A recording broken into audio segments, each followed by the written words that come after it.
The 2019 Outstanding Virginians.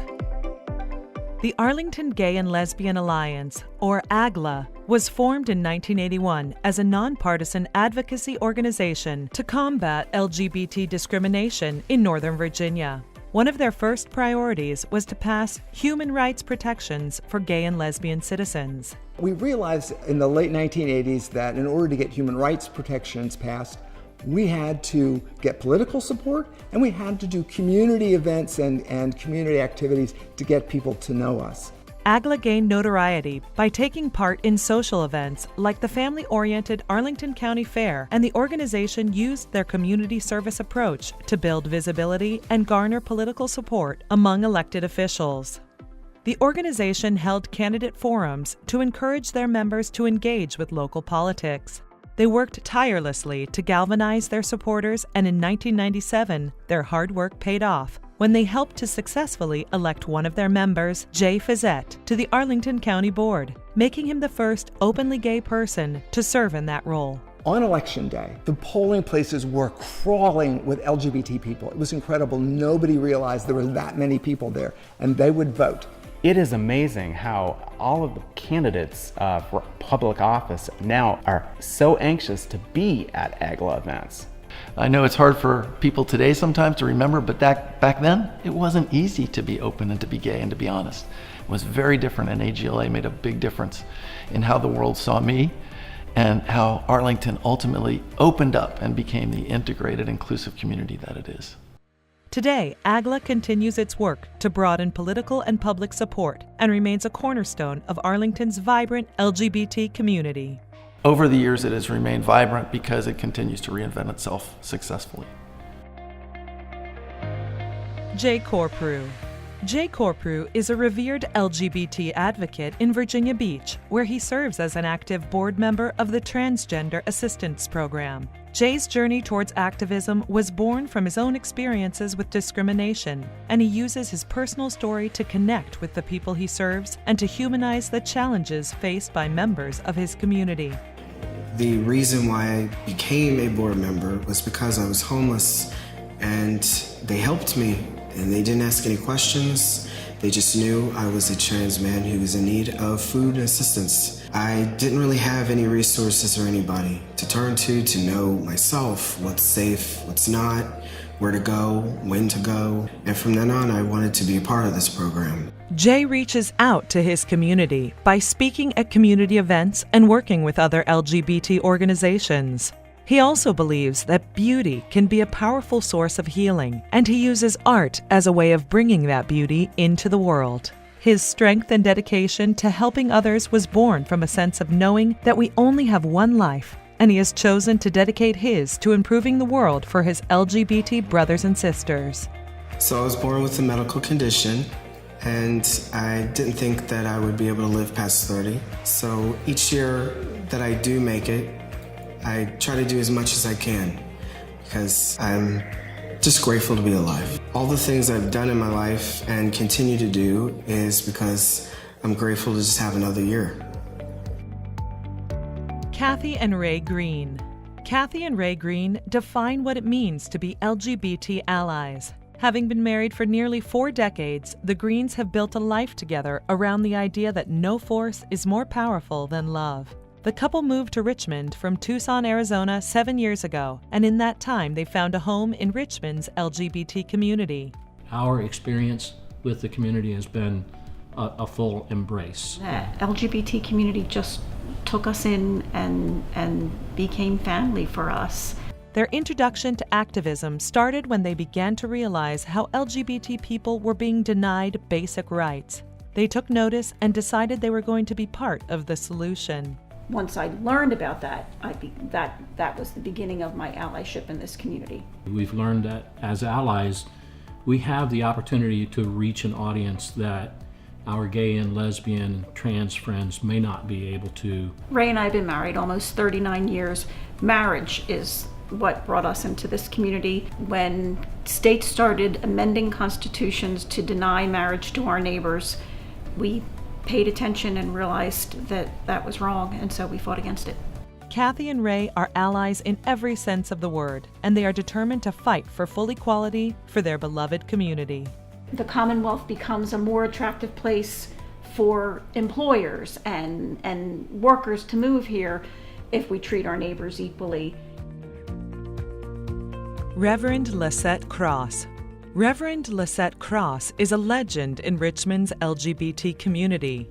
Through her background as a faith leader and as an LGBT woman of color, she understands the unique challenges that face the people she works to empower.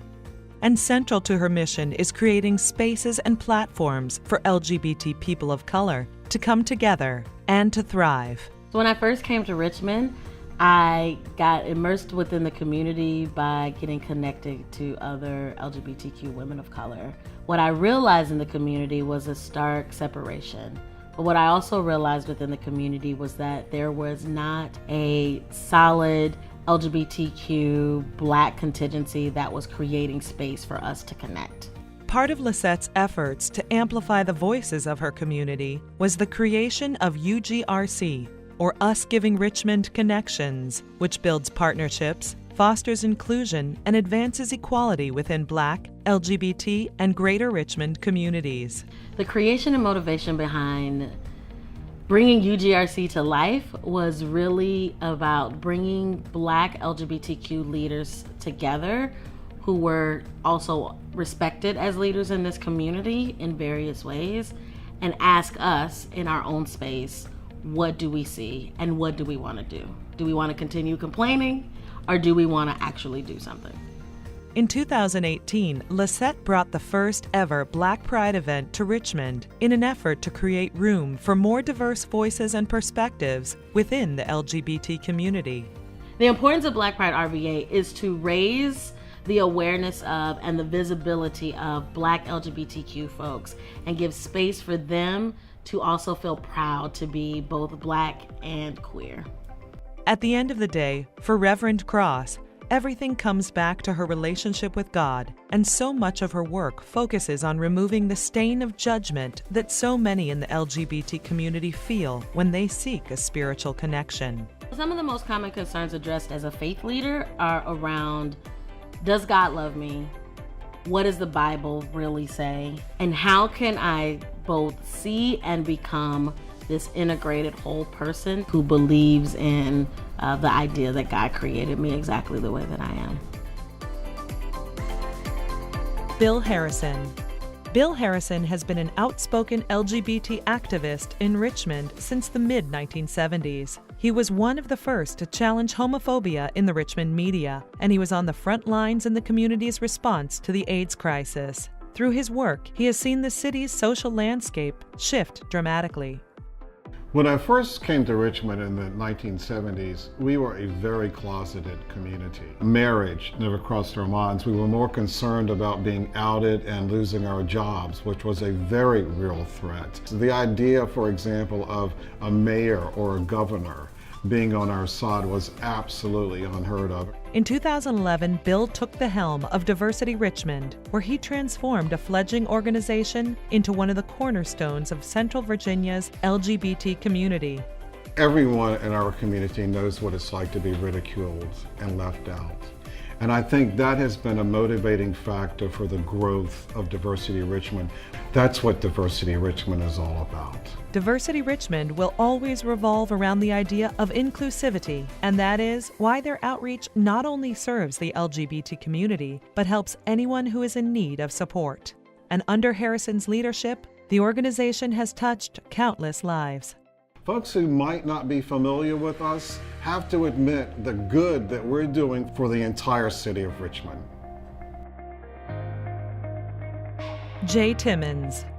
J. Timmins is a household name both in politics and in business. While working as chief of staff for Senator George Allen in 2004, he was outed against his will. But Jay decided to see this as an opportunity to show how it's possible to live authentically as both a gay man and a conservative Republican. George Allen had no issue at all with it, and we just continued on. And I ended up Later on, working at the NAM, where there also was no issue. Jay now serves as CEO of the National Association of Manufacturers, where he is an advocate for the more than 12 million men and women who make things in America. One of the reasons I love working at the NAM is because I get to work every single day on issues that inspire me. This is what the business community understands. Families come in all sizes, shapes, colors, gender. Families are families. And the General Assembly and politicians are going to figure that out someday, hopefully sooner than later. Jay and his husband, Rick, have 2 beautiful daughters through surrogacy, and in 2013, the couple decided to become fathers for a 3rd time. Initially, the process was going smoothly when a judge granted them interim parental rights, but then things fell apart. And then another judge came along, took those rights away, made us go through literally a year of a living nightmare. They were eventually victorious when a new judge restored their rights, but this wasn't the end of their fight.